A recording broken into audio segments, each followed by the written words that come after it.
যদি পুরাতন না জানি তাও খাকতি থাকে, আর যদি বর্তমানকে পর্যন্ত না জানি তাও আমার খাকতি থেকে গেল। অসীম যখন সসীম হয়ে সীমায় করে বাস, এই সসীমেতে দেখলে কসিম তবেই কাটে ফাঁস। কিনা বলে আপনারা ঠাকুরকে ভগবান বলে, আমরা ভগবান বলি কিনা আমাদের দরকার নেই। ওইখানে কোথায় যেন বৈকুণ্ঠে না কোথায় যেন বসিয়ে আছেন, হ্যাঁ আমাদেরও ঠাকুর মনে হয় কোথায় বসিয়ে আছেন। থেকে বর্তমান, যদি পুরাতন না জানি তাও খাকতি থাকে, আর যদি বর্তমানকে পর্যন্ত না জানি তাও আমার খাকতি থেকে গেল। কারণ পুরাতনের সমস্ত কিছুই বর্তমানে ওইটা থেকেই আজকে আজকে রেডিও একমুখী নেই, এখন আমরা এই যে আদান প্রদান করতে পারি। এক সময় একমুখী ছিল, টিভি ছিল, সেটা এখন একটা কম্পিউটার থেকে হাতের মধ্যে আমাদের পাম্পটপ চলে আসছে, আমরা মোবাইলে সমস্ত পৃথিবীটা এখন আমার হাতের মুঠোয়।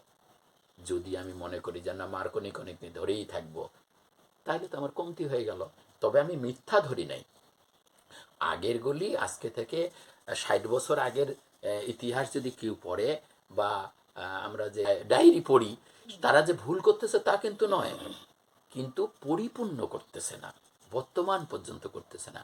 এই জন্য ঠাকুরকে আমাদের লাগবেই।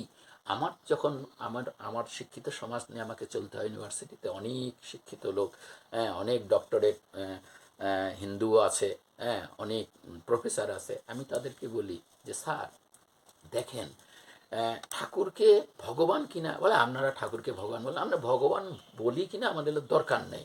হ্যাঁ ঠাকুর বললেন, কি বললেন যে ভগবানকে নাই মানিস তুই, বা ঈশ্বরকে নাই মানিস তুই অস্তিত্বরে মানিস তো, এই অস্তিত্বরে পালন পোষণ ধর্ম বলে তাকেই তো।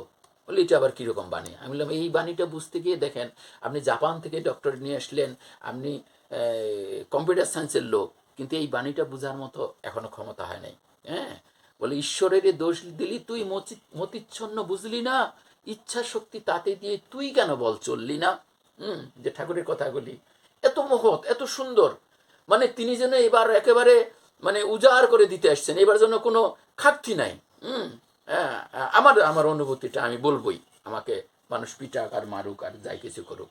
হ্যাঁ কারণ আমি তখন বলি যে দেখেন, এই কথাগুলি এত এত নিখুঁতভাবে মানে আজকে আমাদের সামনে দিয়ে ঢেলে দিলেন, যে এই কথাগুলি আমাদের শুধু গতানুগত ওইখানে কোথায় যেন বৈকুণ্ঠে না কোথায় যেন বসিয়ে আছেন, হ্যাঁ আমাদেরও ঠাকুর মনে হয় কোথায় বসিয়ে আছেন। কেউ কেউ কয় এটা স্বর্গের দ্বার, কেউ কয় এটা অমুক, তো জানি না, তাদের দ্বার হইতে পারে। তো তিনি যে বসে আছেন কোথায়, শেষ পর্যন্ত তিনি আবার দেখি যে তিনি নাকি কি বলছে, অসীম অসীম যখন সসীম হয়ে সীমায় করে বাস, এই সসীমেতে দেখলে কসিম তবেই কাটে ফাঁস। অসীম যখন সসীম হয়ে সীমাতে লন স্থান, বৃত্তিভেদী টান হলে তাই দেখবি ভগবান। কখন ভগবান দেখা যায়? হায় আমরা তাইলে তাহলে কখন ভগবান দেখব? যখন ওই অসীম অনন্ত, যেটা ওই যে সত্যানুসারে আগেও যে বললেন, অমূর্ত ভগবান যখন অসীম হয়ে গেছে, ওই অসীম যখন আস্তে আস্তে আস্তে আস্তে পৃথিবীতে আজকে ভাগ্যবান দেখেন ঋত্বিক দেবতা। ওই যে আমরা শুনছিলাম এক সময় ভারতবর্ষে 33 কোটি, মানে 33 কোটি মানুষ ছিল, বা আর অন্যভাবেও আছে, 33-এর মেলা ব্যাখ্যা আছে। ওই দেবতাকে আজকে ঋত্বিক দেবতা বলে ডাকতে বললেন, আর তিনি পরম কানন। তাই সমস্ত আকাশের কোথায় যেন ঠিকানা আমরা জানি না, জ্যোতির্বিজ্ঞানীরা হয়তো কিছু জানে, সেটাকে সব আমাদের সংসারের মধ্যে টেনে নিয়ে আসলেন। ঠাকুর কি বলছিলেন, যদি ঘরের মাটা যদি লক্ষ্মী হয় আর পুরুষটা যদি নারায়ণে, তাহলেই তো একটা মন্দির হয়ে গেল। কথা তো তাই, কথা তো তাই, কোথায় বাইরে খুঁজে পাবো? আমাকে যখন বলে যে দাদা অমুক জায়গায় তীর্থ করতে যাচ্ছি, আমি তীর্থ মানে, আমরা তো জানি তীর্থ মানে কি, ঠাকুরের সংজ্ঞা দেওয়াই আছে, যেখানে গেলে মনের গন্ধির মোচন হয়। হ্যাঁ বলে যে ও মুখ যা কোথায়, বলে বৃন্দাবনে যাচ্ছে, যাবেন নাকি? আমি যাই কি দেখবো?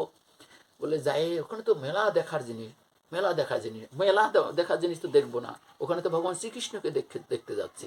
তো ভগবান শ্রীকৃষ্ণ আমরা যে কৃষ্ণ বানিয়েছি, সেই শ্রীকৃষ্ণ তো এখানে আছেই, এখানে দেখলেই তো হচ্ছে, তাছাড়া তো আমার বোধে আসে না।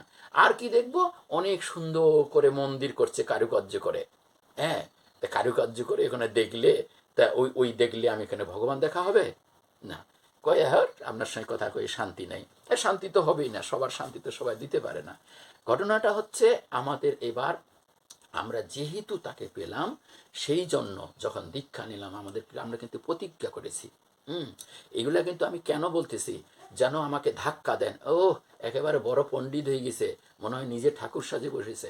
না, তার জন্য নয়। কথা হলো আমি বলবো এই কারণে যে আমাকে সংশোধন হলে আমাকে হতেই, আমাকে হচ্ছে পেতেই হবে। এর ফাঁকি দেওয়া, ফাঁকির যে কোনো রাস্তা নেই। আর ফাঁকি দিলেই তো পেতে হবে, তা কি পাবো? ফাঁকি পাবো।